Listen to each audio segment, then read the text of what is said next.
The French and Indian War had ended in 1763, and immediately following that were a series of acts levied by the crown in order to pay off the war debts at the expense of the colonists. The Sugar Act came in 1764, the Stamp Act in 1765, and the Townshend Acts in 1767. Now, between the issuing of the Stamp Act and the Townshend Act, there were some riots. So King George didn't want that to happen again. So what he did is he sent troops to watch the colonists to make sure that they wouldn't riot.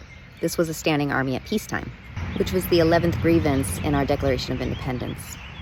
So the standing army, they stayed and they stayed and they stayed. Theophilus Lilly was hated because he would still do business with the crown. And that was not something that the colonists wanted to be a part of.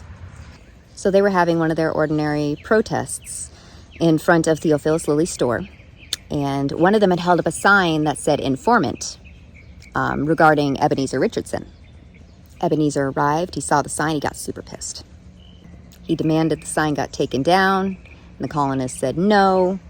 And then kind of a back and forth broke out, and it ended with Ebenezer being chased away. Ebenezer barricades himself inside of this house and gets his gun, and he ends up shooting at a little 11-year-old boy.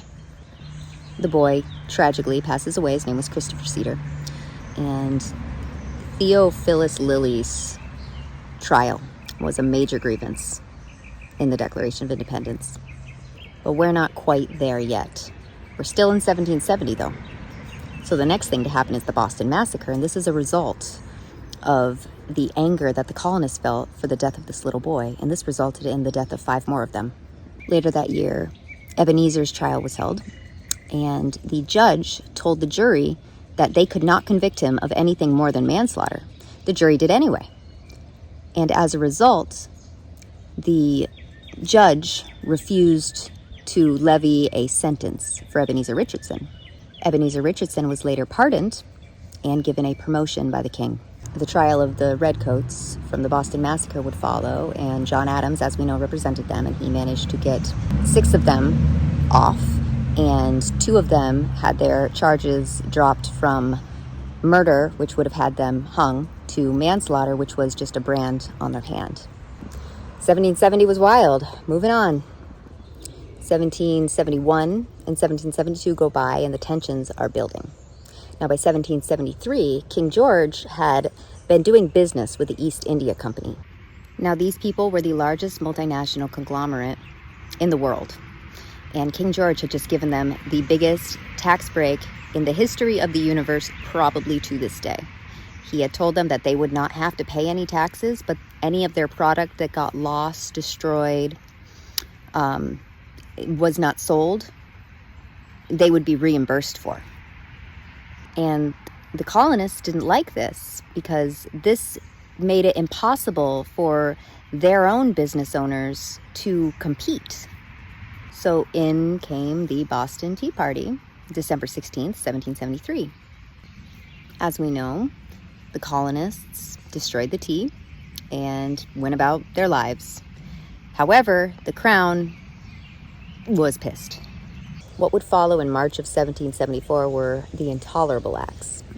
These were a series of acts levied on Massachusetts to punish them for the Boston Tea Party. And this included dissolving their legislature and giving them a crown-appointed governor, having the crown appoint their judges or the governor appoint their judges. They had no say in anything. They also had their ports closed, and they would stay closed until they paid back the East India Company for the lost product, which was equivalent to about $1 million in today's money. That never happened. So Massachusetts is captured at this point. In 1775, April 19th, the battles of Lexington and Concord would unfold. And these were a result of the Massachusetts colonists finding out that not only are they completely captured, but King George is going to take their gunpowder. He's going to have this confiscated.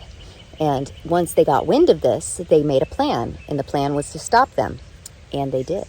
The Redcoats never saw it coming. They were marching towards where they thought the powder was being held, but Paul Revere and his riders had already gotten to the places to warn people that this was happening, and what these people did, they hit on this 10-mile stretch, and they were shooting redcoats like ducks in a barrel. And they chased the redcoats back to Boston. June 17th of 1775 is the Battle of Bunker Hill or Breed's Hill. And that they weren't so lucky at that point. That was a win for the redcoats, even though they suffered way more casualties and lost a ton of officers. Everyone ran out of ammunition, so it turned into hand-on-hand combat. And the redcoats were more formally trained in this. And so this ended up having the colonists retreat. And battles through 1775 and much of 1776 went back and forth like this. The Lee Resolution would be issued on June 7th of 1776. And this was the resolution that said, hey, maybe we should divorce Britain. Sorry, I had to come inside because it was raining. So the First Continental Congress knew that the Lee Resolution was going to pass, so they ended up establishing their Committee of Five, which would write the Declaration of Independence. And when I say Committee of Five, I mean mostly Thomas Jefferson, isolated in a room on Market Street, writing by himself from June 11th to June 28th. John Adams and Ben Franklin did a lot of edits on his drafts of the Declaration of Independence. Roger Sherman and Robert Livingston, I don't really know what they did, but they got some credit too. The Committee of Five submitted the Declaration of Independence to the First Continental Congress, who would debate it for about the next 36 hours. They submitted it on July 2nd, and it was signed on July 4th. Britain received it about 5 weeks later. During the rest of 1776, the battles would continue.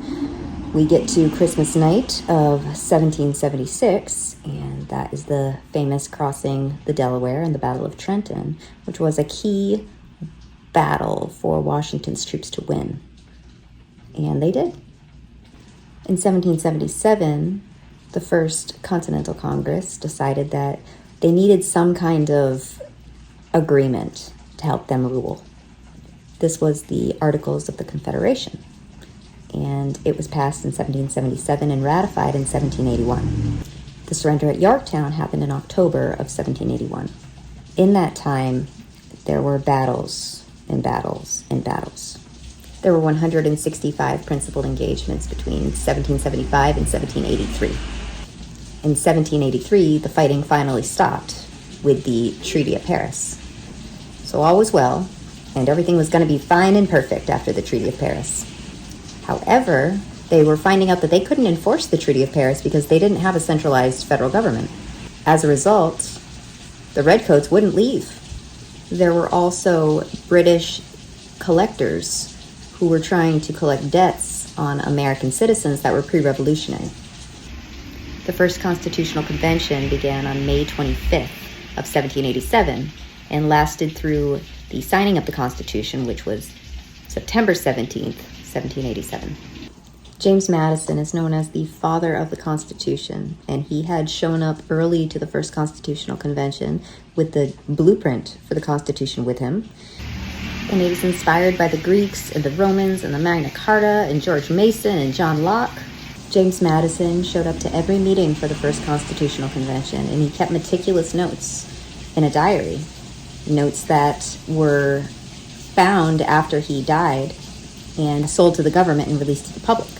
The First Constitutional Convention were a series of closed sessions. So had James Madison not taken those notes, we never would have found out what went on there. In order to ratify the Constitution, they needed 3/4 of the states, and they were having trouble getting that.